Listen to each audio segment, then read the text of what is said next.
시작하도록 하겠습니다. 저희 강의는 아까 저희 사무총장께서 설명하신 대로 1교시에는 저희가 표시 관련해서 설명을 드리고요. 식품 등의 표시 기준 고시 관련입니다.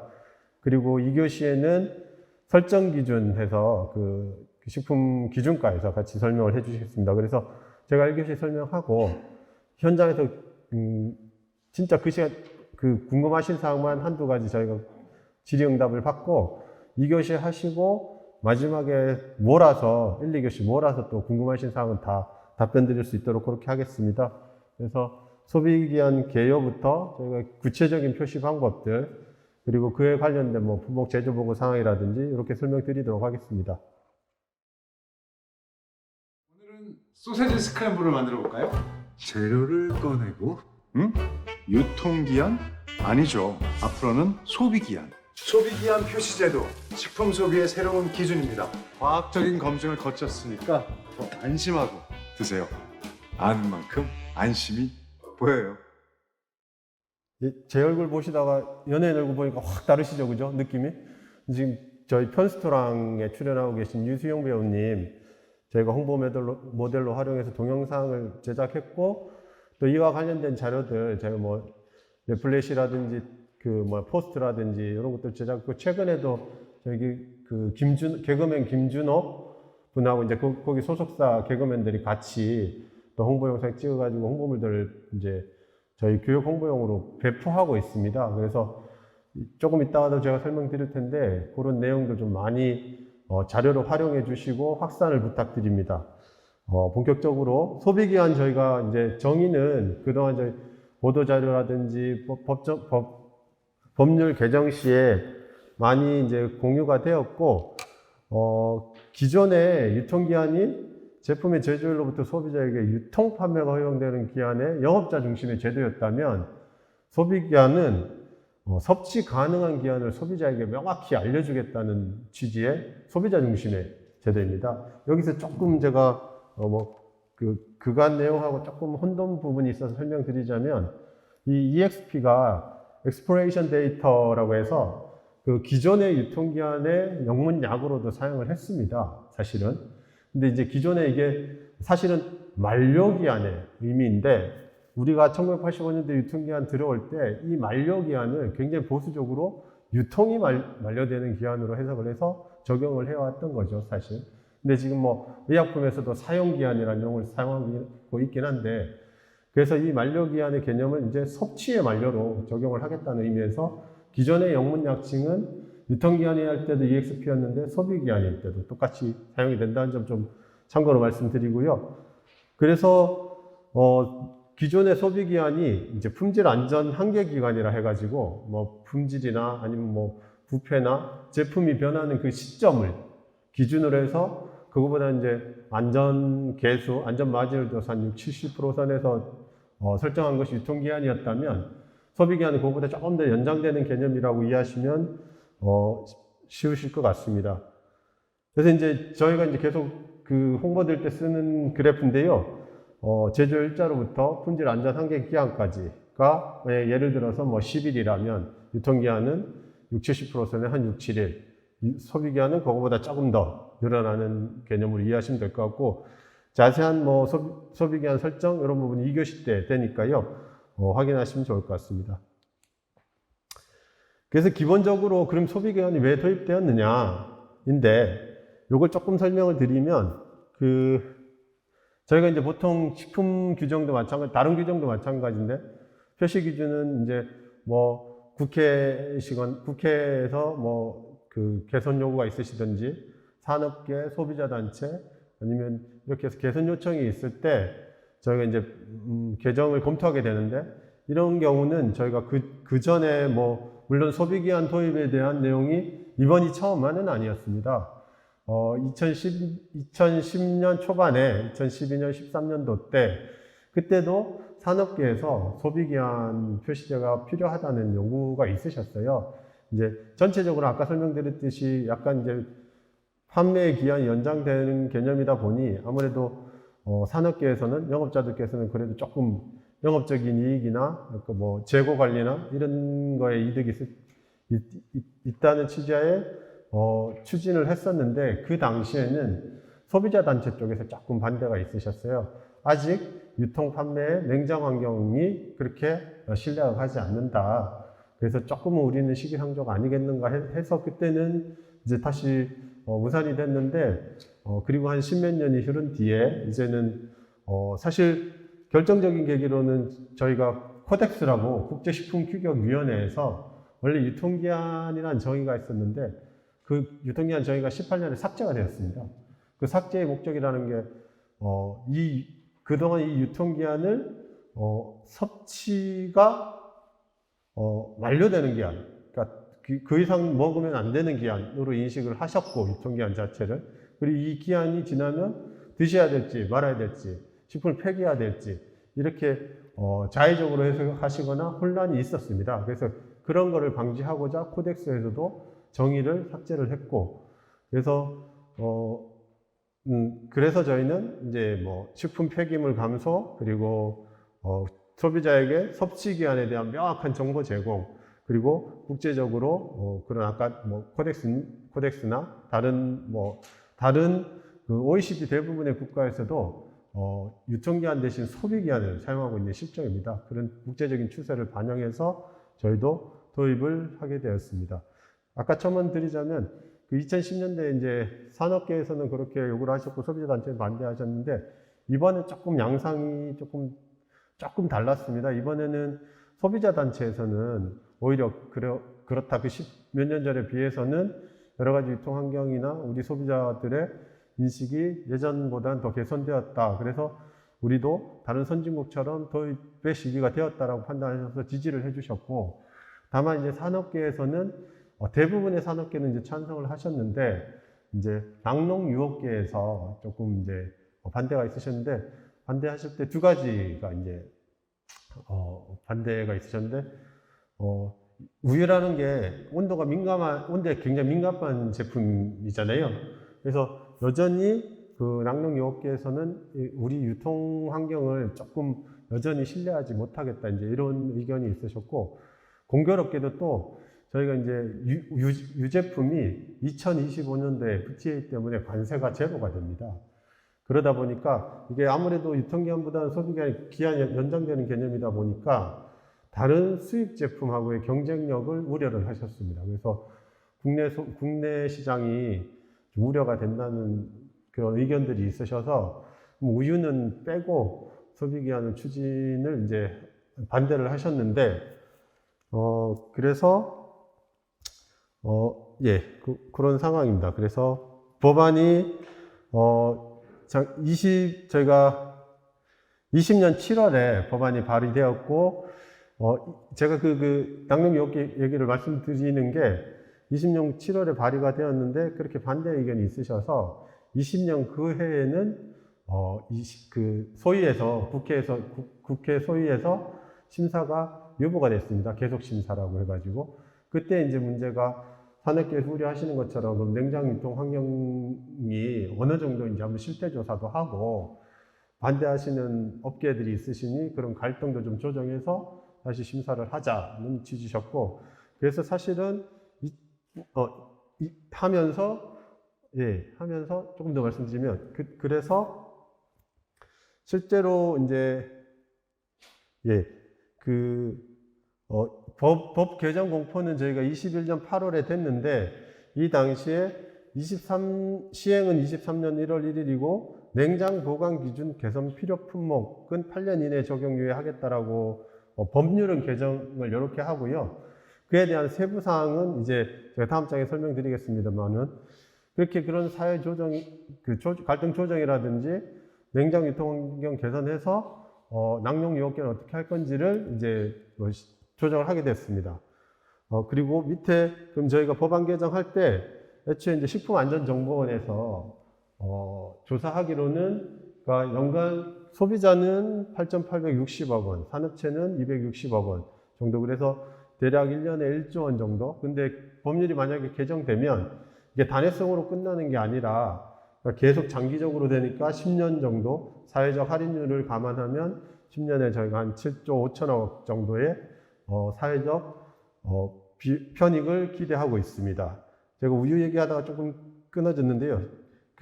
그래서 아까 설명드린 대로 국외에서는 일자 표시 제도를 미국 같은 경우는 유통기한하고 뭐 여러 가지 품질유지기한, 소비기한을 혼용해서 쓰고 계시고, 그쪽에서는 워낙 제조물 책임법이 강하다 보니까 영업자가 책임하에 선택하게끔 하시는 그 규정이 강하고, 다른 대부분의 국가에서는 소비기한을 쓰고 있는 상황입니다. 제가 설명드린 내용을 참고하시면 될 것 같습니다. 우유 얘기 아까 하다가 말았는데요. 그래서 이제 그렇게 조정을 해서, 그러면 저희가 이제 낙농유업계는 반대를 하시는데, 그러면 유업계가 저희 식품 전체 업계에서 차지하는 매출액 비율이 사실은 한 5% 정도입니다. 그러면 낙농유업계에서 우유만 빼고 이제 소비기한을 적용하라고 하시면, 그러면 그 품목 때문에 이 법률 자체가 계속 심사여서 아직 적용을 못하는 건 조금 뭐 전체 비율에 비하면 나머지 95%가 못 가는 거니까, 그럼 이제 그런 조정들을 통해서 하되, 그 당시 이제 요구하셨던 게, 그러면 현재 그 비용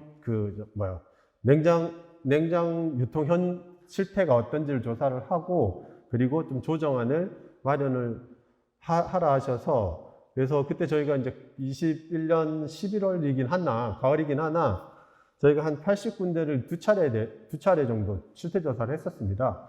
그 당시, 저희가 냉장 기준이 0에서 10도인데, 그 기준이 오버되거나 한 데는 없었습니다. 심지어 평균은 거의 5.8도였고요. 다만 이제 편차가 조금 이제 멀리 떨어진 소규모 업체에서는 한 8도, 9도까지 올라가는 데도 있었지만, 실제 냉장 온도를 위반한 데는 없었고, 그렇게 우려하시는 바는 아니라는 저희가 실태 조사도 있었고, 그리고 이제 낙농유업계랑 여러 차례 회의를 거쳐서, 그러면 그 제품들은 냉장 보관 기준을 계산하고 8년의 유예 기간을 더해서 우유류 제품에 한해서만 2031년에 적용하는 걸로, 이 우유류도 냉장 보관 제품 하는 우유류에 딱 한해서입니다. 우유류라고 하면 식품유형에서 우유하고 환원유 딱 유형 두 가지입니다. 여기서 이제 조금 첨언을 드리자면, 첨언과 동시에 조금 우려가 되는 게, 흰우유가 있고, 저희가 이 흰우유에 약간 비타민이라든지 미네랄 첨가하면 강화우유가 있잖아요. 이 강화우유는 사실 흰우유하고 똑같은 매대, 일반 소비자들이 보시기에는 그냥 우유이거든요. 근데 이 제품들은 가공유류로 분류가 됩니다. 그러면 이 가공유는 23년 1월 1일부터 바로 적용입니다. 그 부분이 있다는 걸 좀 참고하시고, 저희가 이 제도 도입하면서 조금 아쉬운 게, 사실 이 우유라는 제품이 일배식품이기도 하고, 그동안 유통기한을 초과하느냐 마느냐를 소비자들이 오인혼돈하시고 하는 대표적인 품목 중에 하나잖아요.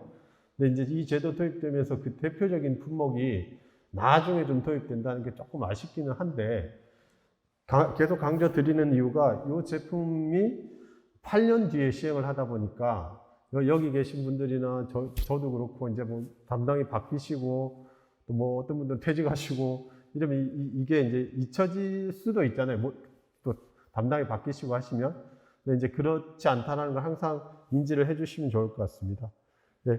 그래서 법률이 작년 8월에 개정이 되고, 저희가 그동안에는 이제 그와 관련된 하위 규정들, 아까 법률은 냉장 보관 기준하고 품목을 정해야 되는데, 저희가 6월 달에 우유류와 31년 개정이 됐고요. 그와 관련된 고시들, 그리고 유통기한이라는 용어를 그동안 쓰고 있던 관련 고시들이 많이 있습니다. 그런 것들도 동시에 같이 3월에 개정을 하고, 일괄 개정을 하고, 그리고 아까 말씀드린 대로 냉장 유통 환경 개선이 좀 우려된다 하셔서, 그에 대한 개선 방안으로서 제조 단계에서부터 유통 단계, 소비 단계까지 냉장 냉동식품의 온도 관리를 어떻게 할 것인지 가이드라인을 제가 마련해서 보급을 할 예정이고요. 그리고 이제 지자체에서 유통업소에 대해서 온도 관리를 좀 수시로 점검을 하시고, 그리고 오픈형 냉장고를 많이들 사용하고 계십니다. 그것도 이제 저희가 자발적으로 문달기를 하시면 전력도 절약이 되고, 또 온도도 저희 유지하는 데 도움이 되고, 이거를 같이 아까 처음에 소개해 주신 소비자단체 협의랑 같이 이렇게 실시를 하고 있는 상황입니다.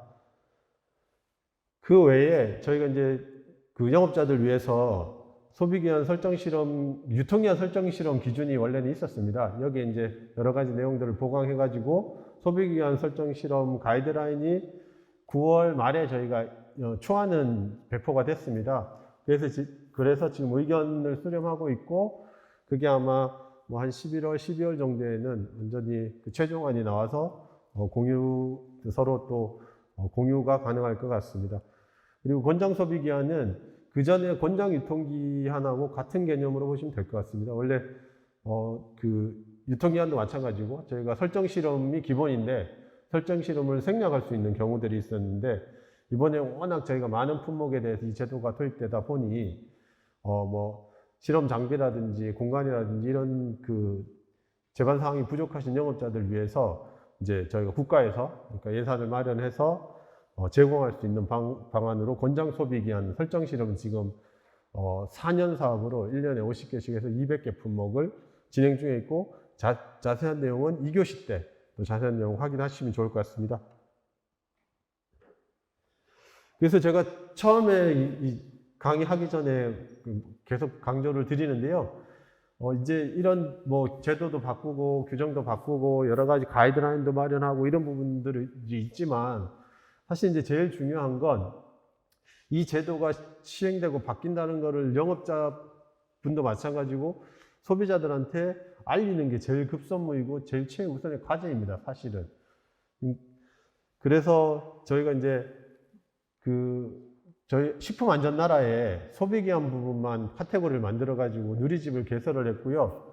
계층별로 소비자, 영업자로 나눠서 홍보물을 저희가 게시도 하고 있고, 오늘 이 설명회도 이제 영업자분들 교육하시는 그 일환으로 지금 진행을 하고 있는 거고, 9월 21일부터 저희가 서울 1차로 했고 오늘이 마지막이긴 한데, 뭐 계속 11월, 12월 내년뿐만 아니라 계속 진행을 하고, 또 저희가 이제 협조 공문도 발송을 드려서 영업자 그 의무 교육이 있으시잖아요. 거기도 그 내용들이 활용될 수 있도록 준비되고 있습니다. 네. 네. 그래서 아까 설명드린 대로 저희 그 누리집에 식품안전나라에 여러 가지 자료들이 지금 게시되어 있으니까 처음에 좀 부탁 말씀드린 대로 자료들 활용하셔서 널리 좀 이 내용이 전파될 수 있도록 많은 협조를 부탁드립니다. 좀 우려되는 거는, 그래도 여기 오신 분들은 사실 이 제도 시행 자체를 모르시지는 않으십니다. 그죠?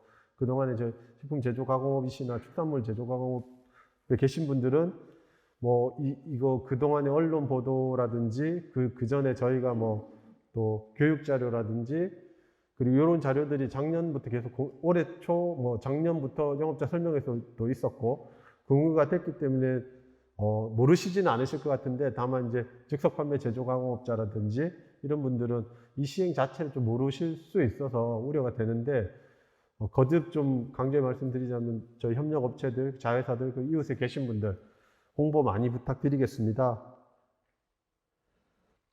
예. 그래서 시행일자는 아까 계속 말씀드렸는데 내년 1월 1일 시행인데 우유만 빼고 가는 거고, 8월 11일자로 제가 그동안 시행이 23년 1월 1일인데 선적용이나 그 이후에 뭐 어떻게 하라는 내용이 없다 보니까 그동안에 제가 이제 제 자리로 하루에 뭐 200통씩 전화가 오시는데, 그때 가장 이제 우려하시고 걱정하셨던 게 이 포장지 처리에 대한 문제셨습니다. 이게 비용하고 직결되다 보니까 어떻게 처리하냐, 재고는 어떻게 하냐, 그리고 이 소비기한 적용 대상이 아까 보셨겠지만 거의 뭐 90%에 해당되다 보니까 한 80만 개 제품에 해당되거든요. 그러니까 그럼 거기 남는 포장지들, 이런 우려가 가장 많으셔서 계속 뭐 개선 요구도 주셨고 의견도 주셔서 8월 11일자로 저희가 선적용도 허용이 되고, 기존에 유통기한 표시된 제품은 스티커 처리하지 않고 사용하실 수 있도록 계도기간을 알려드린 바가 있습니다. 그리고 자세한 것도 설명드리겠습니다. 여기까지가 서론이고요. 이제 기본적인 저희 표시 규정에서 정하고 있는 표시 방법에 대한 본론을 말씀드리면, 표시 대상은 저게 이제 전체 283개 유형 중에 소비 기한이 한 90%가 됩니다. 그리고 제조일자는 이제 대상이 아니시고요. 품질 유지 기한 또는 소비 기한을 표시하는 제품들이 있습니다. 요거를 좀 첨언을 드리면 이런 질문들도 하세요. 그동안 내가 품질 유지 기한을 표시해 왔는데 나도 소비 기한으로 바꿔야 되냐? 이런 질문들이 의외로 많으시거든요. 그러면 사실 답변이 좀 길어지긴 하는데, 기존에 유통기한도 마찬가지였는데, 유통기한 표시, 품질 유지기한 표시 대상 제품이 품질 유지기한 또는 유통기한이었습니다. 그게 이제 유통기한, 소비기한 바뀌었으니까 품질 유지기한 또는 소비기한인 거죠. 선택하시는 겁니다. 그죠? 그러니까 그 전에 품질 유지기한이었던 제품은 그대로 계속 품질 유지기한으로 하시면 됩니다. 네. 근데 다만 이렇게 선택해서 원래 표시하신다는 것을 모르시고 여쭈시는 분들이 계셔서 뭐 그냥 참고사항으로 말씀드리는 겁니다. 표시 방법은 기존의 유통기한 표시 방법과 동일합니다. 제목을 쓰고 언제까지, 뭐 소비기한 몇 월 며칠까지 이렇게 표시하는 방법과 그 날짜를 명확하게 표시할 수 없는 경우에는 그 날짜 표시가 있는 위치를, 해당 위치를 명기하라는 규정 그대로 따르시면 됩니다. 예시가 뭐 후면 상단일 표시, 제품 측면 표시까지. 표시 방법은 기존의 유통기한 표시 방법과 동일하십니다. 예. 세트 포장 제품은 제가 다음에 조금 더 부연 설명 드리고요.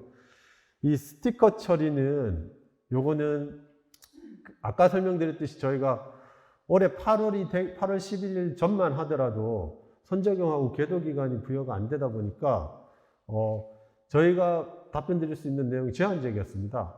23년 1월 1일부터는 무조건 소비기한을 표시하셔야 되고, 기존 포장지를 쓰시려면 스티커를 부착하셔야 됩니다라고 설명을 드렸는데, 근데 이제 요구사항이 스티커가 뭐 크기가 작은 거는 어떻게 하냐, 냉동은 붙지도 않는다. 그리고 그게 인력이 동원해서 일일이 하셔야 되니까 뭐 인건비도 많이 들 뿐 아니라 코로나 때문에 또 뭐 노동자를 찾기도 어렵다고 하시더라고요. 그래서 스티커 처리가 그때는 이제 방안이었는데, 이제 선적용도 되고 계도기간 부여되다 보니 사실 스티커는 이제 사실 뭐 조금 유예가 된 겁니다. 그죠?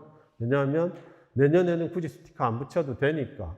이제 다만 24년부터는 현재 기준으로는 스티커를 붙이셔야 되는 겁니다. 예. 요거를 조금 헷갈려 하시던데, 조금 이따 한번 더 설명드리겠습니다. 병행 표시도 마찬가지입니다. 저희가 작년에 계속 설명드린 게 딱 시행일자에 한해서만 해야 되니까 앞뒤에 여유가 없으시다 보니까, 그러면 막 머리를 쓰셔서 묘수를 이제 하신 게 두 개를 그럼 동시에 표시하는 건 어떠냐라고 해서 22년도도 쓰다가 23년도 쓰겠다 하셨는데, 이제 문제는 저희가 앞에도 아까 제가 설명드렸지만 유통기한과 소비기한은 개념 자체가 다르잖아요.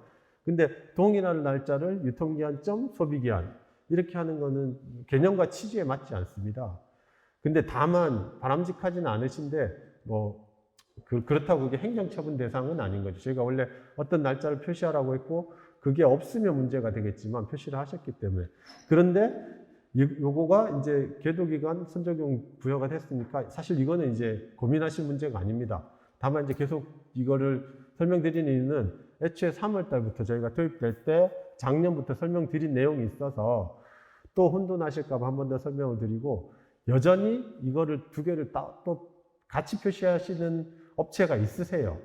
다른 날짜로. 만약에 진짜 굳이 표시하신다고 하면 뭐 유통기한 10일, 소비기한 10월 이렇게 표시하는 거는 부득이 맞지만, 그렇지만 저희는 바람직하지 않다. 이 얘기를 첨언을 드리면, 아까 저희가 법안 개정할 때 처음에 1차로 20년 7월에는 1차로 유통기한에서 소비기한으로 개정한다는 법안이 1차로 발의가 됐는데요.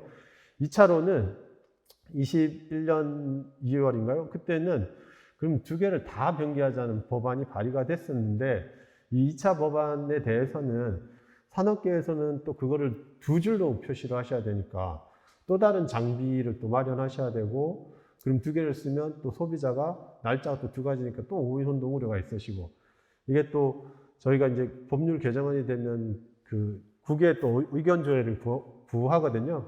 그래서 WTO의 많은 나라들에서 본인 국가에서는 그런 제도를 쓰지도 않고 또 두 개를 하는 건 오히려 소비자 오인 혼동 우려가 있어서 반대를 하신다는 여러 의견을 조합해서 이 1차 법안하고 2차 법안이 병합되어서 이 개정 공포가 된 사항입니다. 그래서 결론적으로는 병행 표시하는 거는 맞지 않다, 이런 내용을 말씀드립니다.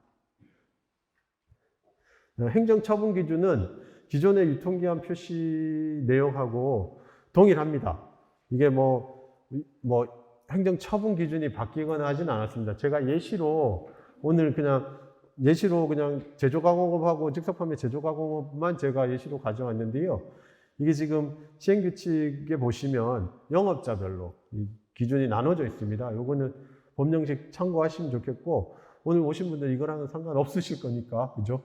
참고만 하시면 좋을 것 같습니다. 예. 그리고 품목 제조 보고는 이제 선적용이 8월 11일 날 되다 보니까 거기에 맞춰서 설명을 드리면, 기존의 유통기한을 소비기한으로 그대로 쓰시겠다, 그 날짜를 그대로, 그러면 굳이 품목 제조 보고를 변경하실 필요는 없다입니다. 근데 만약에 저희가 선적용 됐으니까 오늘 당장 새로운 제품으로 내가 품목 제조 보고를 하겠다 하면 소비기한으로 하시고 소비기한 설정 사유서를 첨부를 하셔야 됩니다. 그 내용입니다. 그래서 행정 시스템 같은 경우는 저희가 이제 선적용 때문에 9월 1일자로 지금 저희 세울 시스템도 그렇고, 저희가 원래는 유통기한이 하나가 있었는데 메뉴가 소비기한으로 2개 선택하시게끔 되어 있고, 올해 12월 31일 기준으로 기존의 유통기한은 다 일괄적으로 소비기한으로 바뀌는 걸로 예정을 하고 있습니다. 그렇게 참고하시면 될 것 같습니다. 예. 그리고 수입식품은 지금 여기는 그 수입 판매업 영업자들은 별로 안 계신데, 일단 참고만 하시면 나중에 사후관리 차원에서 수입 제품은 사실 수입식품 판매업 영업자가 그렇게 권한이 많지 않으십니다. 기존의 수출 국가에 표시된 그 날짜를 그대로 한글로만 소비기한으로 표시하시면 됩니다. 기존에 뭐 EXP라든지 밑에 두 번째 베스트 비포도 마찬가지입니다. 수출국에서 표시된 그 날짜를 그대로 그냥 한글만 소비기한으로 하시면 됩니다. 그리고 OEM 같은 경우는, 수입 제품 같은 경우는 OEM 같은 주문자 부착 방식 위탁 생산 식품은 그전에도 유통기한 설정 사유서를 첨부하게 되어 있었고, 이것도 동일하게 소비기한 설정 사유서를 첨부하도록 되어 있습니다. 예, 수입 식품은 참고하시면 될 것 같습니다. 그리고 보존 및 유통 기준은 이 지금 온도 기준들이 나누어져 있잖아요. 이게 저희 영업자들께서 조금 혼동하실 수도 있고, 늘 보시지 않으시면 숫자라서 기억이 잘 안 나실 수가 있어서, 제가 이제 확인차 저희가 확인하시면 좋을 것 같고요. 기본적으로 실온은 1호에서 35도이고 냉장은 0에서 10도, 냉동 제품은 마이너스 18도입니다. 여기서 그냥 참고로 말씀드리면, 냉장 제품을 그러면 실온에 보관해도 되냐? 냉장 제품이 0에서 10도다 보니까 사실 0도에서 보관하시지는 않으시잖아요. 보통 냉장 제품 저희가 한 3도, 5도, 가정용 냉장고도 보면 거의 뭐 3도로 세팅되어 있습니다. 제조업체도 마찬가지시고, 그래서 먼저 한 3도나 5도짜리 제품을 실온 제품을 냉장에, 그럼 뭐 원래 1에서 35니까 그 3도에 보관하는 거 문제 없겠죠, 그죠? 그냥 참고 삼아 말씀드리는 거고, 이 보존 및 유통 기준을 제가 말씀드리는 이유는 소비기한이 표시된 보관 방법 내에서 보관한 기간 동안 안전하게 섭취할 수 있는 기한이다 보니까 이 보관 방법을 철저하게 준수하는 게 가장 관건입니다. 사실 그 전에 유통기한이었다고 해서 이게 바뀌는 건 아니지만, 소비기한은 더더욱 이 보관 방법을 철저하게 준수하고 이게 오버된다거나 하면 안 되는 게, 사실 소비자분들도 그렇고 저희 이제 유통하시는 분들도 마찬가지고, 이 온도 기준을 철저하게 준수하는 게 저희 제일 중요한 또 목표와 내용 중에 하나입니다. 그래서 강조 드리려고 말씀을 드리는 거고요. 그리고 또 한 가지 말씀드리자면 저희가 아까 계도기간, 뭐 선적용, 그리고 그 전에 올해 시행하기 전에 12월 31일 날 유통기한으로 찍어 놓은 제품도 해당 유통기한이 만료될 때까지는 계속 그 제품 유통될 수밖에 없잖아요. 그래서 향후 3, 4년간, 뭐 3, 4년보다 더 길어질 수도 있겠죠. 그러면 유통기한 표시 제품, 소비기한 표시 제품 혼재될 수밖에 없는 상황입니다. 어쨌든 제도가 정책될 때까지 또 혼란기가 있겠지만 그 혼재되어 있는 상황에서는 특히나 보관 방법하고 날짜 확인하고 이런 것들이 중요하다라는 걸 강조드리려고 말씀을 드립니다. 특히나 요거는 이제 식품공전에 있는 내용인데요. 저희가 이제 보존 및 유통 기준이 제품별로 이렇게 나누어져 있습니다. 요거를 혹시나 또 모르시는 분들이 있으실까봐 예시로 표로 제가 제시를 드리고, 온도도 다양합니다. 아까 냉장은 저희 0에서 10이잖아요. 근데 또 어떤 제품들은 마이너스 2에서 10, 요거는 이제 뭐 가급육인데, 그리고 5도짜리도 있고 0에서 5도도 있고 마이너스 2에서 5도도 있고, 이렇게 제품들로 구분되고 이 보관 방법을 철저히 준수하는 게 중요하다. 참고하시면 될 것 같습니다. 이때까지 제가 소비기한 이제 설명을 드렸고, 저희가 선적용이나 계도기간 말씀드리기 전에는 가장 많은 질문이 포장지를 어떻게 할까 그런 질의가 제일 많으셨어요. 이제 그것 때문에 저희가 8월 11일에 말씀을 드렸고, 그 이후로 가장 많이 질의하시는 내용만 제가 몇 가지 뽑아왔습니다. 그래서 그거 위주로 설명을 드리고, 또 여기서 또 궁금하신 내용이 있으면 추가로 말씀드리도록 하겠습니다. 뭐 2번도 마찬가지인데, 첫 번째는 그러면 만약에 선적용하게 되면 이게 외포장지가 있고 또 내포장지가 있잖아요. 근데 이제 재고나 소진 속도가 다르시니까 그러면 뭐 밖에는 소비기한이고 안에 유통기한 해도 되냐 이런 질문이신데, 날짜가 동일하다면 가능하시다. 반대도 마찬가지입니다. 뭐 안에는 그러니까 외포장은 소비기한, 내포장은 유통기한, 이것도 마찬가지고요. 날짜가 동일하다면 가능하시다. 2번도 같은 맥락입니다. 저희가 품목 제조 보고를 하면 제품 하나로 되어 있고 용량은 그 안에 그냥 다 같이 되어 있잖아요. 100g, 200g, 500g, 1kg 뭐 이렇게 되어 있는데, 이것도 당연히 재고와 소진 속도가 다르실 거니까 100g짜리는 먼저 소진돼서 내가 소비기한을 하고 1kg짜리는 나중에 되니까 유통기한으로 해도 되냐. 날짜가 동일하시게 신고를 하셨고 동일하다면 당연히 가능하십니다 라는 설명입니다. 예. 그리고 이 질문도 3번 질문도 엄청 많이 하세요. 이게 제가 8월 11일 날 선적용 말씀드리면서 소비기한 준비 안내서라는 걸 저희가 배포를 드렸고, 사실 오늘 저희 이 강의 내용도 그 안내서에 기반한 내용들입니다. 그래서 거기에 이제 선적용 하실 때 이런 내용들을 좀 공지를 해 주셔라 하니까, 그럼 이게 의무사항이냐라는 질문을 많이 하시는데, 의무사항은 아니고 공고사항입니다. 왜냐하면 그 전에 소비자분들도 그렇고 23년 1월 1일에 시행된다고 저희 계속 홍보를 드렸는데, 갑자기 올해 이제 그런 제품들이 표시가 되면 혼란이 있으실 수 있으니 여러저러해서 이런 거 해서 반영해서 먼저 제품을 뭐 선적하게 되었습니다. 이런 내용들을 좀 설명이 필요하다는 쪽으로 말씀을 드렸습니다. 예. 그리고 4번은 요거 아까 제가 스킵한 질문인데요. 그러면 세트 포장 제품 구성할 때 구성 제품이 소비기한도 있고 유통기한이 혼재되어 있으면 뭘로 표시해야 되느냐 이런 질문을 많이 하시는데, 지금 형 규정은 어쨌든 가장 짧은 날짜를 소비기한으로 표시하시면 됩니다. 왜냐하면 소비기한 선적용한 제품이 내부에 있으니까 소비기한으로 가장 짧은 날짜를 표시하시면 됩니다. 첨을 들자면 유통기한으로 표시한 건 위반이냐? 그건 아닌 거죠, 그죠? 계도기간 비롯했고, 그냥 저희가 선적용했고 선적용 제품이 내부에 있으니까 소비기한으로 표시하시는 게 맞겠다라고 해석하고 있습니다. 그리고 5번도 진짜 질문 많이 하시는데요. 그럼 자연상태 식품인데 내가 소비기한을 표시해야 되느냐 이런 질문 진짜 많이 하시는데, 자연상태 식품은 원래도 유통기한 표시 대상이 아니십니다. 자연산물은 생산연도, 생산연월일, 포장일 3개 중에 하나 선택하셔서 표시하게 되어 있고, 이제 판매 촉진을 위해서 영업자께서 책임하에 추가로 하시는 거거든요. 근데 원래 표시 안 해도 되는데 표시하게 되면 책임과 의무가 생기십니다.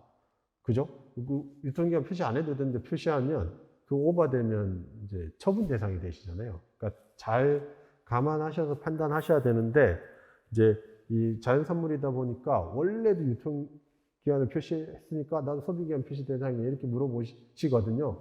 그럼 아까 그 품질유지기한처럼 좀 설명이 길어집니다. 원래는 이러이러한 대상이신데 책임하에 선택하시는 거니까 이제 신중하게 접근하시면 되는 거죠. 네.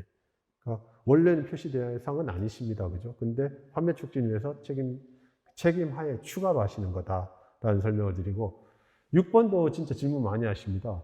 이게 저희가 제목이 소비기한이다 보니까 명칭이 난 최종 소비자한테 판매하는 제품이 아닌데 난 B2B나 아니면 다른 제조가공업소에 원료로만 쓰는데 나도 소비기한 표시를 해야 되느냐 이런 질문 진짜 많이 하시는데 아까도 설명드렸듯이 소비기한 표시 대상은 저희가 유형으로 나누고 있잖아요. 그 용도나 목적으로 나누고 있지 않고 그 유형에 해당되면 다 소비기한을 표시해야 되니까 당연히 하셔야 됩니다. 그죠? 다만 이제 이 원료용 제품 같은 경우는 이제 일부 표시 사항만 하도록 이제 법률에서 정하고 있으니까 그것만 참고하시면 될 것 같습니다. 예. 그 소비기한 관련해서는 제가 지금 간략하게 지금 설명을 드렸고 어쨌든 지금 산업계의 분위기는 지금 어쨌든 좀 이제 저희가 작년에 법률 개정할 때 이제 입법부에서 개정하실 때 저희는 보통 이제 표시기준 개정되면 최소한 2년, 3년의 유예기간이 필요합니다라고 이제 적극 말씀을 드렸는데 그때 이제 심사를 하실 때 국회에서 입법부에서 어쨌든 소비자 오염운동 방지와 또 여러 가지 편익이 있으시니 이 제도를 하루라도 빨리 그리고 동시에 하시는 게 더 국가적으로 이익이 된다라고 판단을 하셨고 그렇게 진행된 건 사실입니다. 근데 다만 말씀하신 것처럼 사실 준비하시는 영업자 입장에서는 굉장히 촉박하고 저희가 그 유예기간이 적용된 게 1년 4개월이거든요. 21년 8월에서 23년 1월 1일이었으니까 준비기간이 굉장히 촉박하다 보니까 사실 많은 산업계에서 우리는 당장 기한을 연장하거나 하기에는 조금 보수적으로 접근을 하시는 건 사실입니다. 그래서 사실 지금도 마찬가지로 그리고 또 한 가지 말씀드리자면 이게 저희가 권장 소비 기한을 영업자들이 준비하셔야 되니까 미리 공개하고 마련해서 배포해드리면 저희도 참 좋을 것 같은데 이게 이제 법률이 개정이 땅땅땅 안 되면 저희는 준비를 사전부터 해서 좀 이런 연구사업 하려면 예산도 필요하고 이런 거를 이제 기재부나 이렇게 말씀을 드렸는데 사실 법률이 딱 공포되기 전에는 그쪽에서도 승낙하기가 쉽지 않으셨습니다. 그래서 여러모로 좀 긴급하게 돌아가는 면이 있었습니다. 그래서 당부의 말씀과 첨언을 드리자면 어쨌든 초반에는 저희가 조심스럽고 보수적으로 다가갈 수 없는 건 사실입니다. 소비자들한테도 기존의 유통기한을 소비기한으로 그대로 가져가다가 여러 가지 시장 상황들 그리고 다른 제품들 나오는 거 보고 점진적으로 연장을 검토하겠다가 방향이 맞는 것 같습니다. 자세한 내용 또 소비기한 설정할 때 또 말씀을 할 텐데 잘 지적해 주셨습니다. 네. 혹시 또 다른 질문 있으십니까? 예, 소비기한은 여기까지 또 설명을 드리고 저희가 이제 8월 11일에 선적용하고 계도기간 말씀드릴 때 저희 식품 표시 광고 정책 부분에서 저희 과에서 저희 지금 현 정부 그 100일 기념으로 저희가 시거약 100대 규제 혁신 과제를 발표를 했었습니다. 그 중에 식품 표시 광고 분야만 제가 추스려서 5가지만 추가로 좀 설명을 드리고 그러면 저희 과에서 어느 정도 방향으로 착복하고 있다는 것을 참고만 하시면 좋을 것 같습니다. 네. 저희가 이 소비기한도 마찬가지입니다. 유통기한 소비기한 바꾸다 보니까 영업자들은 직접적으로 이 포장지 바꾸는 거가 비용적으로 부담 상당히 크셨고 업무적으로나 그래서 이렇게 조금 규정 바뀔 때마다 포장지를 버리거나 또 이런 어려움들 그동안에 많이 말씀을 하셔서 기본적으로는 지금 이 QR코드가 저희 규정에 없는 건 아닙니다. 근데 중요한 사항만 표시 사항으로 하고 활자로 표시를 하고 나머지 이제 그다지 이제 중요성이 좀 덜한 표시 사항들은 QR로 해서 이렇게 뭐 제도가 바뀌거나 또 이럴 때는 좀 융통성 있게 적용할 수 있도록 방향을 그렇게 잡고 추진을 하고 있는 상황입니다. 현재 그 시범 사업도 추진하고 있습니다. 2개의 제품에서. 네. 그리고 두 번째는 요거는 올해 9월 5일자로 개정이 된 사항인데 원래 저희가 세트 포장 제품은 개별 표시 사항이 다 있어야 되고 바깥에 외 포장에도 해당하는 개별 표시를 바깥에 각각 다 해라 라는 규정이 있는데 이게 이제 그 온라인 제품에 한해서만 그 사이트에서 해당하는 표시 사항에 대한 정보가 전부 제공이 되면 그 외 포장이 그냥 운송 박스의 개념으로서 바깥에는 굳이 안 하셔도 된다는 이게 이제 규제 완화가 9월 5일자 요거는 개정이 된 사항입니다. 그리고 세 번째는 지금 현재 식품에 원래 사용할 수 있는데 내가 안 들어있다라고 강조를 하면 원래 그거 써도 되는 다른 업체를 부정적으로 보일 수 있다라고 봐서 무조건 부당한 표시 광고에 해당돼서 못 하도록 했었습니다. 근데 사실 이제 또 여러 업체들께서 실제로 내가 안 넣은 게 사실인데 너무 다 부당하다고 해서 못하게 하는 건 너무 과도한 건 아닌가라는 지적이 있으셔서 이것도 모든 원재료를 다 이걸 검토하는 건 아니고요. 진짜 일반적인 수준과 상식적인 수준에서 실제로는 넣었는데 안 넣었다고 해서 뭐 다른 소비자들이 오인한다거나 부정적으로 인식하거나 이렇지 않을 원료들은 좀 완화를 하겠다는 의도이고 무가용 기준도 마찬가지입니다. 지금 저희가 무용 기준이 식품 그 표시 기준에 양이 기준 딱 정해져 있는데 사실 이것도 내가 안 넣은 것도 사실인데 그 제조 과정 중에 화학 반응을 일으켜서 나도 모르게 생긴 것 때문에 표시를 못 하는 건 또 너무 과한 거 아니냐 이런 또 지적이 있으셔서 이것도 이제 개선하는 방향으로 보고 있습니다. 그리고 다섯 번째는 이제 자율심의기구 지금 한 4종을 하는데 요거는 확대해서 조금 더 저희가 이제 융통성 있고 규제 완화할 수 있는 방향으로 지금 추진 중에 있는 내용들입니다. 예. 저는 이제 지금 현재까지 이렇게 설명을 드리고요. 2교시 또 하시고 같이 묶어서 또 궁금하신 사항 있으시면 그때 또 질의응답 시간 갖도록 하겠습니다. 네, 저는 여기서 인사드리겠습니다. 감사합니다.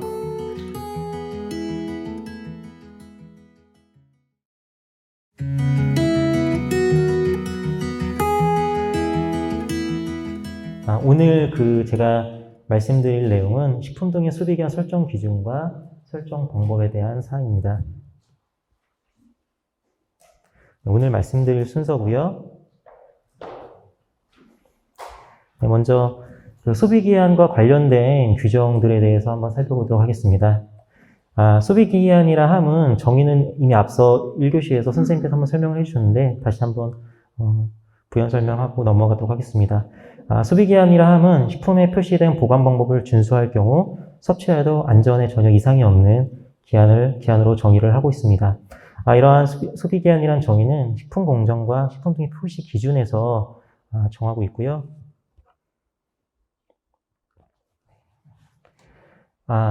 소비기한과 관련된 규정으로서 저희가 이제 그 식품을 제조 생산하기에 앞서서 품목 제조 보고를 하도록 되어 있죠.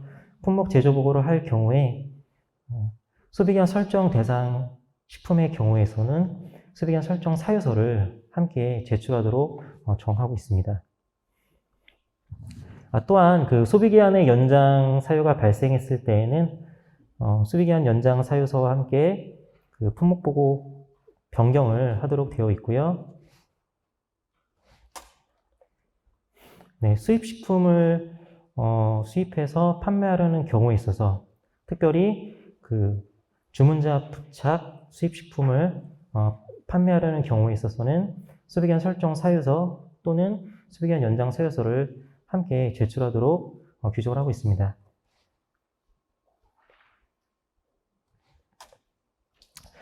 그러면 소비기한 표시 대상 식품이 무엇인지에 대해서 잠깐 알아보도록 하겠습니다.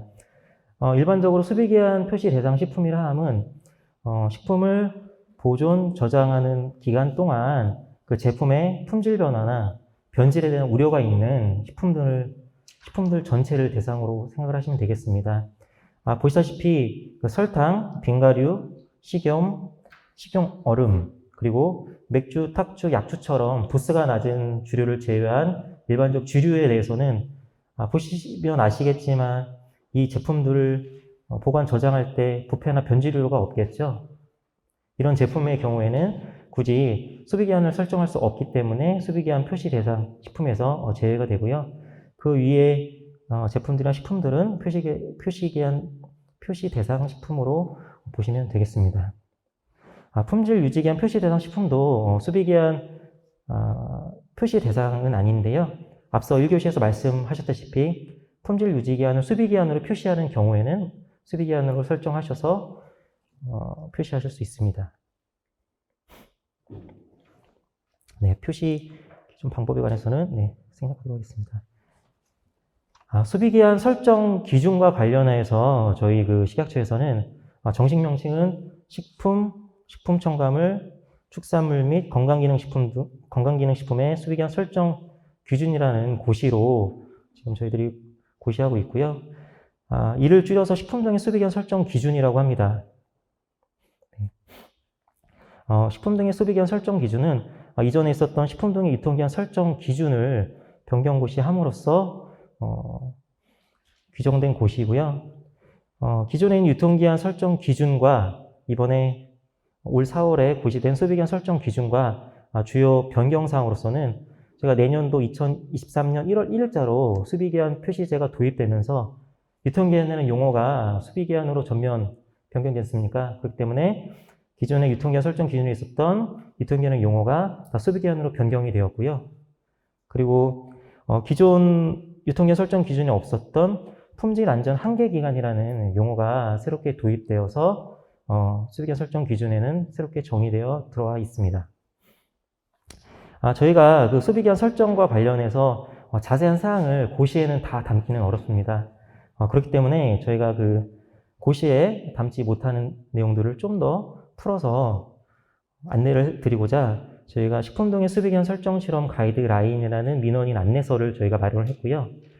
이 가이드라인 안내서를 저희가 식약처 홈페이지에 지금 올 9월에 게재를 해서 지금 공개를 하고 있습니다. 그래서 저희가 아마 협회 차원 혹은 일부 저희 관련 회사들한테는 이에 대한 안내사항을 전달을 드렸고요. 저희 그 홈페이지에 접속하셔가지고 법령 그리고 민원인 안내서라는 페이지가 있거든요. 그 사이트가 있거든요. 그쪽으로 접속하셔서 설정 실험 가이드라인을 치시면 거기서 다운로드 받을 수 있으니까 그거 확인하시고 또 궁금하신 사항 저희 쪽에 문의 주시면 저희들이 답변 드릴 수 있을 것 같습니다. 소비기한 설정 기준 및 방법에 대해서 좀 더 자세하게 말씀을 드리도록 하겠습니다. 먼저 소비기한 설정 기준입니다. 소비기한 설정 기준의 개요인데요. 소비기한 설정 기준은 1장 총칙, 2장 소비기한 설정 기준의 일반 원칙, 소비기한 설정 실험, 소비기한 설정 실험을 생략할 수 있는 경우, 달걀의 유통기한 설정과 같이 총 5장으로 구성이 되어 있습니다. 소비기한 설정에 있어서 가장 중요한 것은 소비기한 설정 주체라고 있는 영업자가 되겠습니다. 소비기한은 영업자의 책임하에 설정하도록 되어 있고요. 그리고 동시에 영업자는 소비기한 설정 실험을 수행하는 그런 기관이 되겠습니다. 근데 그 모든 영업자께서 소비기한 설정 실험을 수행하실 수 없을 수 있기 때문에 소비기한 설정 실험이 가능한 타 제조업체라든가 아니면 그 식품 관련학과가 개설된 대학, 또 대학 부설 연구소, 그리고 식약처장이 인정하고 있는 시험 기관에 의뢰해서 소비기한 설정 실험을 진행할 수 있도록 저희들이 규정을 하고 있습니다. 소비기한 설정 주체는 앞서 말씀드렸다시피 영업자라고 저희가 말씀드렸지 않습니까?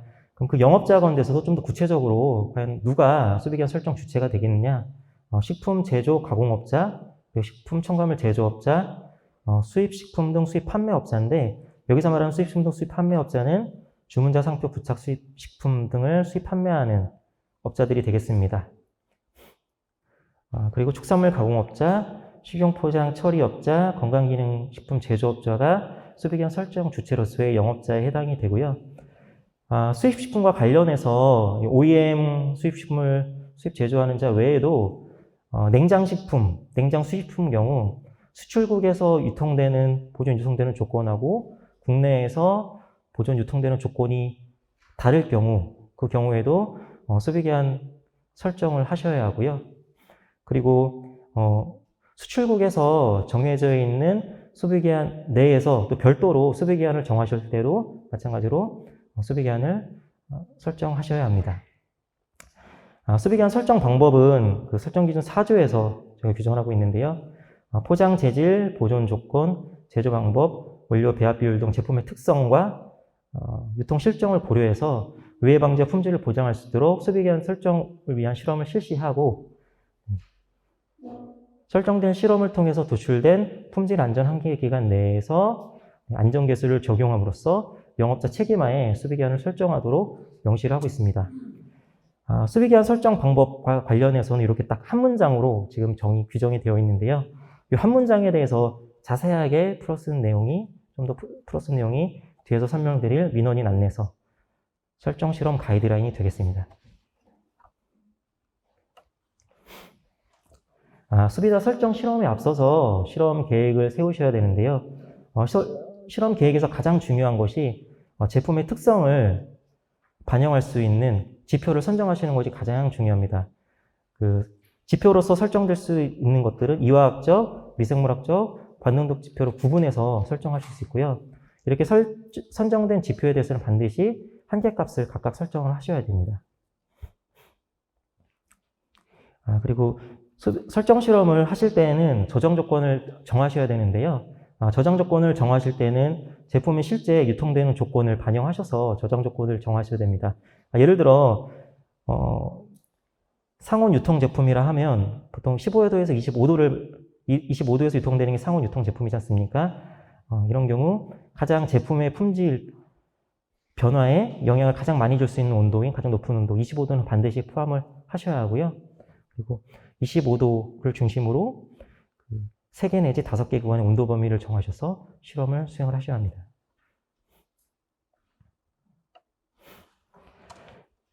수비기한 설정과 관련된 실험 방법은 당연히 저희 식품 공전, 또 식품 첨가물인 경우 식품 첨가물 공전, 건강기능식품 같은 경우에는 건강기능식품 공전에 따른 방법을 공전에서 정해진 방법을 따라야 하시고요.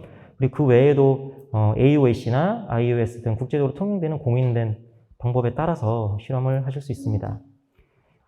검체 채취와 관련돼서는 그 검체를 대표할 수 있도록 샘플링이 이루어져야 되고요. 그리고 검체 채취 시에는 미생물에 의한 교차 오염에 의해서 실험 경과에 영향을 주지 않도록 위생적으로 채취를 하셔야 합니다. 그리고 검사에 사용되는 기구나 장비 등 같은 경우에는 검규정 등을 통해서 실험 결과의 그 신뢰성을 당연히 확보를 하셔야 하고요. 그 외에 시약 관리라든가 이런 부분에서 신경 써서 관리를 하셔야 합니다. 수비기한 설정은 앞서 말씀드렸지만 원칙적으로는 수비기한 설정 실험을 수행하셔서 설정을 하셔야 합니다. 이게 첫 번째 원칙이고요. 근데 잘 아시겠지만 수비기한 설정 실험을 모든 제품에서 한다는 건 사실상 불가능하고요. 그리고 수비기한 설정 실험에 드는 비용, 시간, 노동력 등을 고려하면 너무나 많은 비용들이 들어가죠. 그래서 수비기한 설정 실험을 생략하고서도 수비기한을 설정할 수 있는 경우를 규정하고 있는데요. 첫 번째로 식품의 권장 소비기한 이내로 수비기한을 설정하는 경우에는 당연히 수비기한 설정 실험을 생략하고도 수비기한 설정할 수 있습니다. 그리고 두 번째 경우에는 이미 수비기한 설정 자체가 필요 없기 때문에 당연히 실험이 필요 없는 경우이고요. 가장 많이 하시는 게 유사 제품 비교를 통해서 그 비교 대상화하는 제품과 7가지 항목 동일성을 다 확인하신 다음에 이미 설정되어 있는 비교 대상 제품의 수비기한으로 그대로 수비기한을 설정하는 경우, 이 경우 설정 실험을 생략하고도 수비기한 설정이 가능한 경우이고요. 그리고 그 외에도 참고적으로 수비기한 설정과 관련된 국내 학술지 논문이라든가 아니면 정부 기관 또는 정부 출연기관에서 이제 발간한 보고서 등을 인용해서 할 수 있는 경우가 있는데요. 어쨌든 이렇게 수비기한 설정 실험을 하고서 소비기한을 설정하는 경우에는 소비기한 설정사유서에 반드시 제품의 원료 및 보존 특성을 기재하셔야 되고요. 그리고 실험을 생략한 사유, 그리고 그 근거를 반드시 제시를 하셔야 합니다. 네, 권장 소비기간을 활용해서 작성한 소비기한 설정 사유서 예시가 되겠습니다. 권장 소비기간이 있으면 굉장히 간단하죠. 관련된 규정만 딱 이렇게 기재를 하시면 당연히 인정이 될 것이고요. 유사 제품 비교를 하실 경우에는 이제 여기에서 보여드리는 얘는 그 식품의 경우인데요. 그 식품의 유형, 성상, 포장 재질 및 포장 방법, 보존 및 유통 온도, 보존료 사용 여부, 유탕 유처리 여부, 살균 또는 멸균 방법과 같은 모든 항목에 대해서 동일성을 비교하셔야 되고요. 특히 식품의 유형 같은 경우에는 식품 유형 정의에 나열된 구체적인 종류, 예를 들어 과자류라고 하면 과자류에 속해져 있는 비스킷이냐, 쿠키냐, 크래커냐, 뭐 한가류냐 이런 등등에 대해서 구체적으로 동일성을 확인하신 이후에 여기서 비교하는 모든 항목들이 동일한 경우에 한해서 유사 제품으로 비교가 가능하십니다.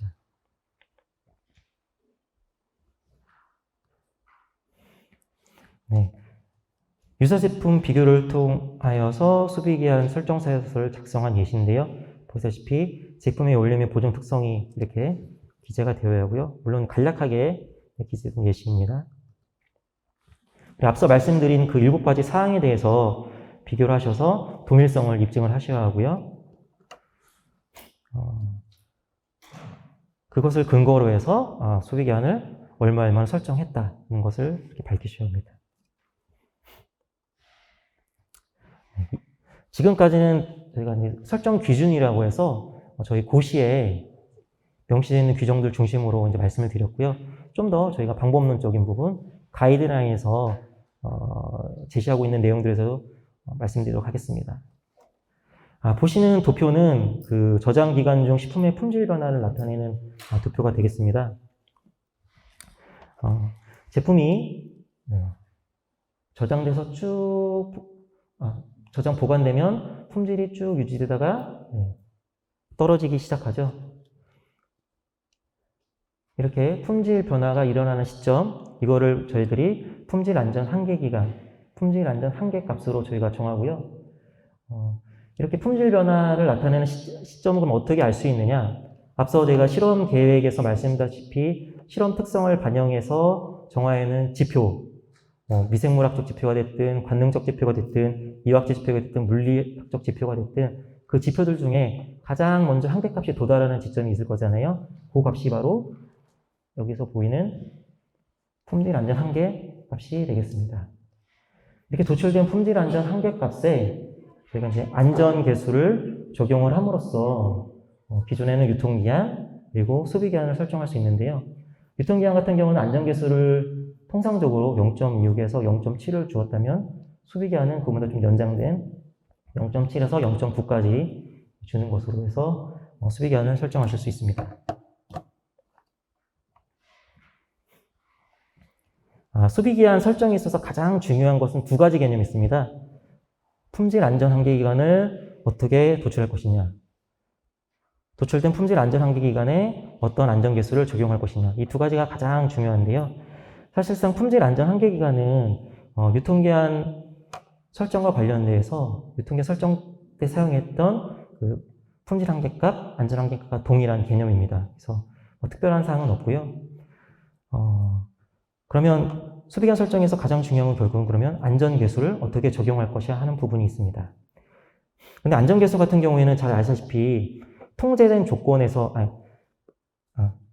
품질 안전 한계값이라고 하면 잘 아시다시피 통제된 조건에서 도출되어진 실험값이지 않습니까? 그렇기 때문에 그것은 그 안전을 나타내는 절대적인 수치는 아닌 것이죠. 그리고 통제된 조건에서 했기 때문에 우리가 일상적인, 상식적으로 일어날 수 있는 다양한 상황에서의 변수나 불확도는 사실은 고려되지 않은 값입니다. 그렇기 때문에 그런 불확실성을 고려하는 차원에서 안전계수가 적용이 되는 것이고요. 유통기한 같은 경우에는 좀 판매 쪽의 목적이 되다 보니까 그리고 제품을 판매하시는 그 판매자께서도 좀 짧은 기간으로 유통이 되면 원활하면 좀 더 아무래도 유리한 측면이 없지 않아 있었다 보니까 안전계수를 좀 작게 해서 적용이 됐는데, 수비기한은 아무래도 말씀드렸다시피 좀 소비자 측면에서의 그 수치값이기 때문에 좀 더 큰 안전계수를 적용하셔야 합니다. 네, 그럼 안전계수를 적용할 때 우리가 어떤 것들을 고려해서 안전계수를 산출할 수 있는지에 대해서 저희들이 가이드라인에서 참고할 요인들을 제시를 하고 있는데요. 네, 보시다시피 변질, 변화 우려가 있는 원료가 포함되어 있는지, 그 제품의 수소 이용 농도, pH가 어떤지, 수분 활성도가 어떤지, 보존료를 함유했는지, 살균 또는 멸균 처리됐는지, 포장 재질 및 포장 방법이 어떤 것인지, 보관 온도가 어떤 것인지, 소비자 취급이라고 해서 소비자가 마트에서 물품을 구매해서 보존 조건을 벗어난 온도에서의 이동 시간, 이런 것들을 고려를 하셔야 되는데, 이런 요인들을 종합적으로 고려하셔서 안전계수를 산출을 하셔야 합니다. 원료부터 보관 온도까지는 사실은 그 유통기한 설정과 관련해서 이미 한 번쯤은 고민해 보셨을 그런 요인들이 되실 수 있는데요. 장보기와 관련된 요인은 사실은 소비기한 설정과 관련해서 새롭게 좀 도입되는 개념인 것 같습니다. 아무래도 그 제품에서 정해진 그 보관, 저장 조건을 벗어난 온도에서의 그 노출 시간, 노출 정도가 이에 해당하기 때문에 온도 변화에 그 민감한 제품인 경우에는 이런 장보기에 관련된 요인을 좀 더 많이 고려를 하셔서 안전계수를 적용을 하셔야 합니다. 저희가 안전계수를 산출하기 위해서 어떠한 수치값들이 안전계수에 적용할 수 있는지, 그리고 어떤 요인들이 안전계수를 위해 참고되어야 되는지 다양한 해외 문헌 사례들을 조사를 해보았는데요. 저희들이 조사한 바로는 어떤 구체적인 수치나 이런 것들을 제시하는 문헌은 없었고요. 그냥 안전계수를 적용할 때 고려할 요인이 어떤 것이고, 각 요인별로, 주요 요인별로 어떤 범위에서 고려해야 되는지 정도 가이드하는 차원에서 제시를 하고 있었습니다. 안전계수 적용과 관련해서 앞서 말씀드렸다시피 품질 안전 한계 기간을 1이라는 값을 놨을 때 1 미만으로 값으로 안전계수를 설정할 수 있다 말씀을 드렸고요. 그리고 저희들이 이제 그 고려하고 있는 사항은 일상적인 범위, 통상적인 범위에 한해서 저희들이 안전계수를 고려하고 있고요. 그러한 통상적인을 벗어나서 발생하는 취급상 부조리로 발생되는 변질이나 어떤 품질 변화까지는 저희들이 안전계수를 설정할 때 고려하는 대상은 아니다는 점을 분명히 말씀드리고 싶습니다. 저희들이 이제 안전계수를 고려할 때 또 앞서 말씀드렸다시피 그 온도 변화에 민감한 제품 같은 경우에는 온도 남용 시간이라고 해서 장보기 시간이 되게 중요하다 말씀을 드렸죠. 우리나라랑 그 다른 나라에서의 그 장보기 시간이 어느 정도 되는지 저희들이 한번 살펴봤고요. 오른쪽은 그 미국의 예입니다. 미국은 평균적으로 장보기 하는데 1시간에서 2시간 정도 날아갔기 때문에 걸린다고 조사가 되었고요. 우리나라 같은 경우는 1시간 이내로 보통 장보기가 이루어진다고 합니다. 앞서 말씀드렸다시피 저희들이 1시간 이내로 좀 장보기 시간이 짧은 것 같지만 온도 변화가 민감한 냉장 제품 같은 경우에는 그럼에도 불구하고 충분하게 안전계수를 고려할 때 이런 부분을 고려하셔야 된다. 다시 한번 강조를 드리고 싶습니다. 네, 안전계수를 그럼 어떻게 좀 더 적용할 수 있을지, 안전계수를 적용하는 좀 방법들에 대해서 좀 더 자세히 좀 살펴보도록 하겠습니다. 네. 저희가 안전계수를 고려할 때 좀 반드시 좀 고려해야 되는 요인으로서 저희가 5가지를 특별히 좀 저희가 선택을 했는데요. 네. 수소 이온 농도, 수분 활성도, 살균 보존료 함유 여부, 또 저장성 향상을 위한 포장 제품 여부, 그리고 이 제품이 냉장, 냉동, 상용 제품인가 여부, 멸균 제품인가 여부 등이 굉장히 저희들이 그 안전계수를 선정할 때 고려해야 될 요인들로 저희들이 판단을 하고 있고요. 그리고 이렇게 저희가 보여드리는 요인들 중에서 하나만을 선택하셔서 안전계수를 정하는 것은 아니고요. 여기서 제시된 요인들을 복합적으로 고려하셔서 안전계수를 선정을 하셔야 합니다. 예를 들어 이제 수소 이온 농도에 대해서 한번 말씀을 드리도록 하겠습니다. 수소 이온 농도와 관련해서 3.5 미만인 경우에는 잘 아시다시피 그 일부 곰팡이류를 제외하고는 모든 미생물들이 자라지 않는 조건입니다. 그렇기 때문에 그 제품의 pH가 3.5 미만인 경우에는 안전계수를 1 정도까지 줄 수 있는 것으로 저희들이 판단을 했고요. 예를 들어 그리고 수소이온 농도가 3.5에서 4.6 사이에 있는 경우라면 일부 미생물들이 생육할 수 있는 조건이기 때문에 1보다는 좀 더 낮은 안전계수, 예를 들어 0.95를 적용할 수 있을 것 같고요. 그리고 만약에 pH가 4.6이 넘어가는 경우에는 모든 미생물들이 자랄 수 있는 조건이 되기 때문에 그보다 훨씬 낮은 0.9라든가 0.9 미만의 안전계수를 적용할 수 있을 것으로 판단을 하고 있습니다. 물론 예시입니다. 수분 활성도도 마찬가지인데요. 수분 활성도가 0.8 미만이 되면 또 모든 미생물들이 자라지 않는 조건이 되기 때문에 그 경우에는 안전계수를 1.0까지 줄 수 있고 0.8과 0.9 사이에 놓게 되면 또 일부 미생물들이 자랄 수 있기 때문에 그보다 작은 0.9라는 안전계수를 적용할 수 있고 0.9 이상의 수분 활성도를 가지는 제품이라면 그보다 훨씬 더 작은 0.9, 0.9 미만의 안전계수를 적용한다고 가정했을 때 수소 이온 농도와 수분 활성도에서 정해진 그 안전계수들을 서로 곱해가지고 예를 들어 수소 이온 농도를 고려했을 때 나온 안전계수가 0.9였고 수분 활성도를 고려해서 나온 안전계수가 0.9라면 곱해서 0.8 이런 식으로 안전계수를 정하실 수 있습니다. 이러한 그 요인들을 단계 복합적으로 다 판단하셔서 최종적으로 안전계수를 선출하셔야 합니다. 저희들이 이 가이드라인에서는 특별히 그 냉동식품 같은 경우에는 안전계수를 0.97로 제시를 했고 멸균 제품 같은 경우는 1.0으로 저희들이 안전계수를 제시를 하였습니다. 이 경우 같은 경우에는 저희도 올해 8월에 있었던 식품저장유통학회에서 발표를 한 내용이고요. 그때 이제 다른 전문가들께서 이 내용을 보시고 어느 정도 인정을 하셨던 사항이 되겠습니다. 그러나 이제 냉동식품 같은 경우에는 저희 앞서 말씀드렸다시피 그 온도 남용 조건이 있었습니까? 온도 남용 조건이 발생할 수 있는 경우에는 좀 어느 정도 0.97에서 보정을 하셔서 조정을 하셔야 된다. 그렇게 말씀을 드릴 수 있을 것 같습니다. 네. 저희들이 그 소비기한 그 도입과 관련해서 받았던 질의 사항들에 대해서 몇 가지 공유할 사항들에 대해서 말씀을 드리도록 하겠습니다. 첫 번째 소비기한 시행일은 이미 다 아실 거고요. 또 기존 유통기한 날짜 그대로 소비기한을 설정해도 되는지 여부도 앞서 이제 말씀을 해주셨지만 당연히 되는 걸로 저희들이 그렇게 답변을 드리고 있고요. 소비기한 설정 방법은 이미 말씀을 드렸기 때문에 생략하도록 하겠습니다. 소비기한 설정에 있어서 유사제품 비교를 통해서 소비기한 설정이 가능하냐?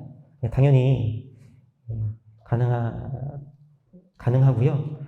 그리고 지금 여기서 이제 보여드린 예시는 식품, 식품첨가물, 축산물, 건강식품에 대해서 보여드렸고요. 각 그 제품별로 비교할 항목에 대해서 모두 동일성을 확인하신 이후에 각 항목들이 모두 동일한 경우에 한해서 유사제품 비교를 통해서 소비기한을 설정하실 수 있습니다.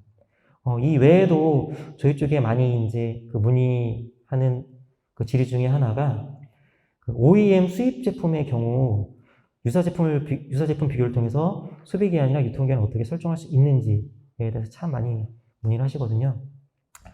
그 중에서 가장 이제 궁금해하신 사항이 OEM 수입 제품을 다른 수입 식품과 유사제품 비교를 할 수 있는지 여부거든요. 저희들이 이제 드리는 답변은 OEM 수입 식품 같은 경우에는 OEM 수입품을 제조해왔던 그 제조국과 동일한 국가에서 나오는 제품, 그리고 동일 제조사에서 만든 제품과 유사제품 비교하는 것은 가능하고, 또 국내에서 동일한 유형에 해당하는 유사제품 같은 경우에는 비교가 가능하지만 그 외에 다른 수입식품과 비교하는 것은 불가능하다. 그런 답변을 드립니다. 권장 소비기한을 활용해서 소비기한을 설정할 수 있느냐에 대한 물음도 있었고, 모두 당연히 가능하다고 저희들이 답변을 드립니다. 권장 소비기한과 관련해서는 1교시에서 선생님이 잠깐 설명해 주셨듯이 저희들이 그 200개 유형에 대해서 4년 동안 지금 설정하는 그 과제를 진행하고 있고요. 올해에는 지금 50개 유형에 대해서 지금 설정을 진행을 하고 있습니다. 올해 설정되는 품목들입니다. 기존의 권장 유통기한을 설정되어 있던 23개 품목에 대해서 우선적으로 저희들이 지금 진행을 하고 있고요. 그리고 다소비 식품 중에서 13개를 선택을 해서 또 진행을 하고 있습니다.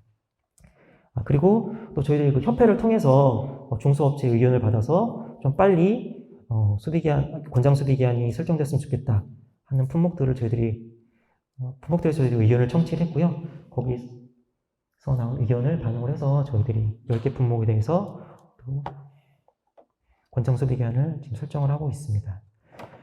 여기서 나온 권장 소비기한은 저희들이 지금 올해 12월까지 지금 1차 사업이 지금 만료 예정에 있고요.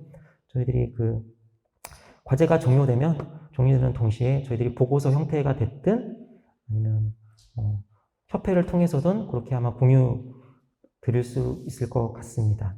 그리고 저희들이 이제 고시와 관련해서는 좀 더 아무래도 고시에는 시간이 걸리니까 좀 그때는 시간이 걸릴 거라고 좀 저희들이 판단을 하고 있습니다.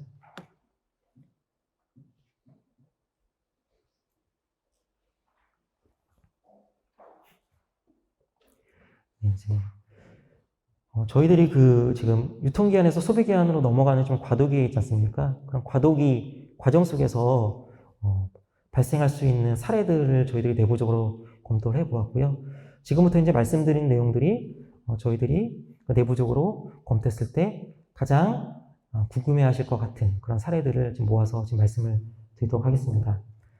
첫 번째는 기존 제품, 유통기한이 설정된 기존 제품을 수비기한으로 변경하는 경우에 대한 예시입니다. 유통기한이 설정된 기존 제품 같은 경우에는 크게 세 가지 경우가 있을 거 저희들이 판단했습니다. 직접 그 유통기한 설정 실험을 통해서 유통기한이 설정된 경우, 유사 제품 비교를 통해서 유통기한이 설정된 경우, 그다음에 권장 유통기한을 그대로 가져와서 유통기한을 설정한 경우, 이렇게 세 가지가 있을 거라고 저희들이 판단을 했고요. 첫 번째 예시처럼 직접 설정 실험을 통해서 유통기한을 설정할 경우에는 기존에 설정된 유통기한을 그대로 해서 소비기한으로 변경하는 경우 당연히 이거는 가능할 거고요. 그리고 이미 유통기한 설정할 때 데이터가 있기 때문에 이 데이터에서 나온 품질 안전 한계 기급과 새롭게 안전계수를 적용함으로써 연장된 소비기한을 설정하는 것은 당연히 가능한 것으로 저희들이 판단을 내렸습니다. 유사제품 비교와 관련해서요. 이미 유사제품 비교를 통해서 설정된 유통기한을 가진 제품의 경우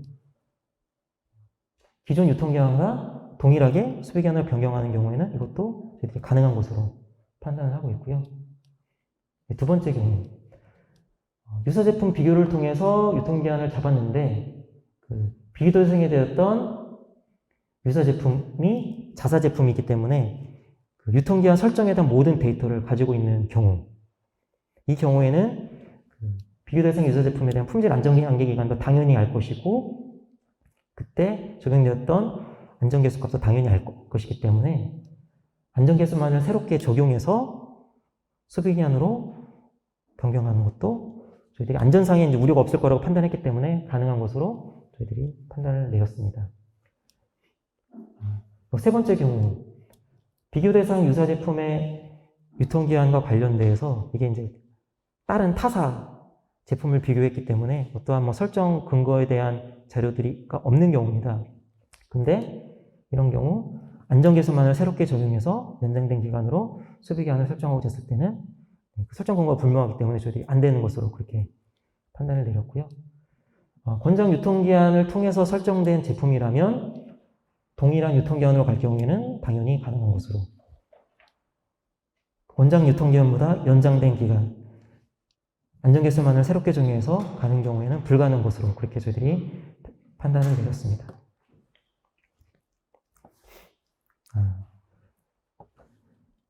보시는 사례는 이제 신제품, 신규 제품에 대한 사례들인데요. 신제품 같은 경우에는 가장 원칙적으로 좋은 방법은 직접 설정 실험을 통해서 수비 기한을 설정하시고 그 결과에 따라서 뭐 신고를 하시는 경우, 이 경우가 되겠죠.